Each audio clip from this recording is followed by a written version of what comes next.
Throughout history and the centuries, different countries used many different methods of execution, and many rulers became linked to brutally putting the population to death.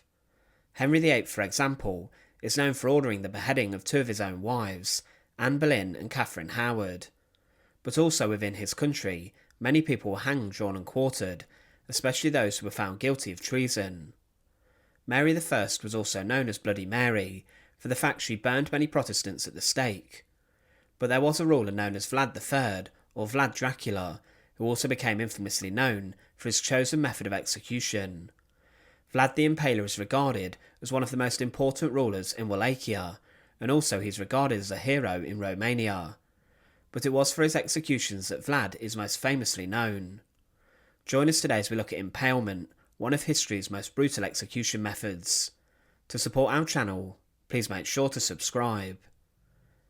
Impalement was used as a method of torture and execution, and it involves having a wooden stake, metal pole, spear, or any other instrument being driven through the torso or part of the body.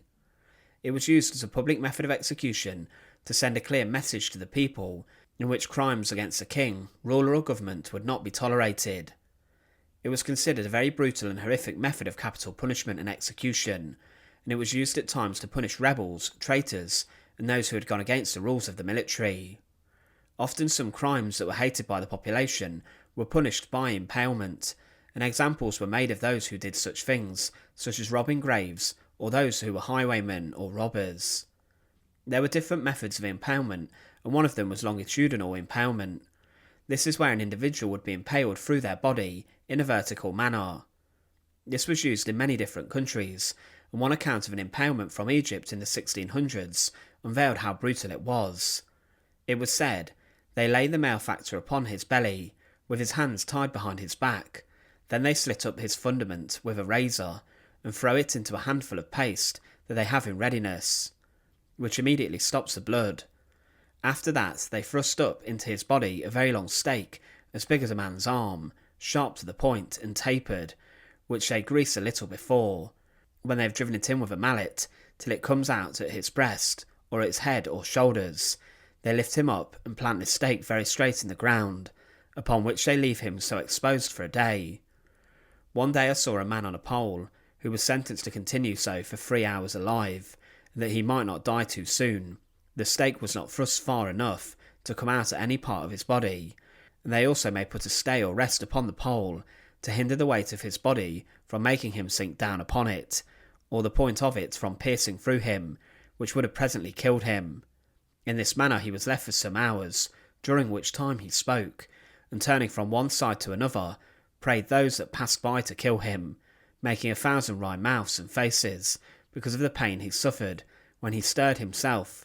But after dinner, the basher sent one to dispatch him, which was easily done, by making the point of the stake come out at his breast, and he was left there till next morning, when he was taken down because it stunk horridly. In terms of how long someone could survive through longitudinal impalement, depending on where the stake or spike would be placed. Some people would live a few seconds if their internal organs were penetrated by the spike, or some could live a few hours and even a few days.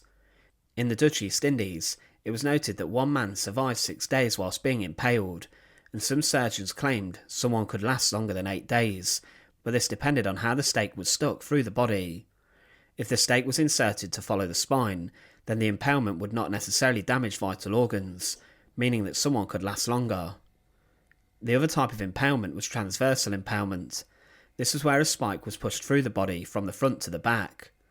This meant a spike would be driven through the chest or sometimes through the heart, and in the Holy Roman Empire this was used for women who were accused and found guilty of killing their children. They were placed in open graves, and a stake was hammered through their heart, almost like witches. In one account a grave was dug, and a woman was placed in it and her hands and feet hammered into the ground, with nails being driven through them. The executioner then put a thorn bush on her face, then drove a wooden stake through the heart, and the assistants of the executioner then buried her. After the grave was covered up, a red-hot iron rod was then hammered through the woman's body, and a scream was heard. Gorching was another form of impalement, where a condemned victim was hoisted up onto a rope over a sharp row of metal hooks. When released, they would fall onto the hooks, and these would impale in the body. In the city of Algiers, hooks were embedded in the walls of the city, where people would be thrown from the battlements, and then they were impaled in the hooks. It was said they are hung up by the neck over the battlements of the city walls, or else they are thrown upon the hooks that are fixed all over the walls below, where sometimes they break from one hook to another, and stay in the most exquisite torments 30 or 40 hours.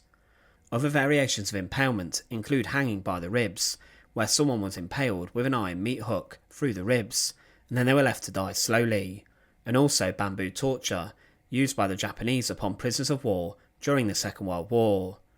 A victim would be tied above a bamboo shoot, but the fast, sharp growing shoot would then go through a victim's body. In Europe, impalement was used for a huge amount of crimes, including heresy and murder. Often crimes which were considered so brutal included a number of different execution methods, including being broken on the breaking wheel, but then someone would also be impaled afterwards. So a victim would be beaten on the wheel before being impaled, and their misery would be condemned. Also, beheading was used with impalement, meaning that they would have their heads cut off before a stake was driven through their corpse. But it's Vlad the Impaler who's considered the most notable user of the execution method. During the 15th century, he would go on to harshly deal with many of his enemies using impalement, and there were scores of people who were killed in this way. It was said in the capital of Vlad's lands there was a forest of 20,000 impaled and decaying corpses, and this even put the Turks off invading Vlad's lands. He was even the inspiration for the character of Dracula, such was his brutality and violence.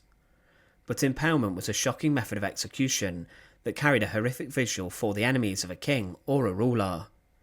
Vlad the Impaler's use of the method resulted in a huge propaganda boost, and many different people around the world feared his wrath and would not dare to invade his country.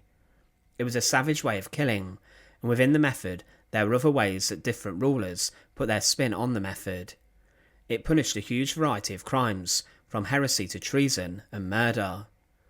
Today it's remembered as the weapon of Vlad the Impaler, but also as a brutal execution method that today is not seen or witnessed around the world.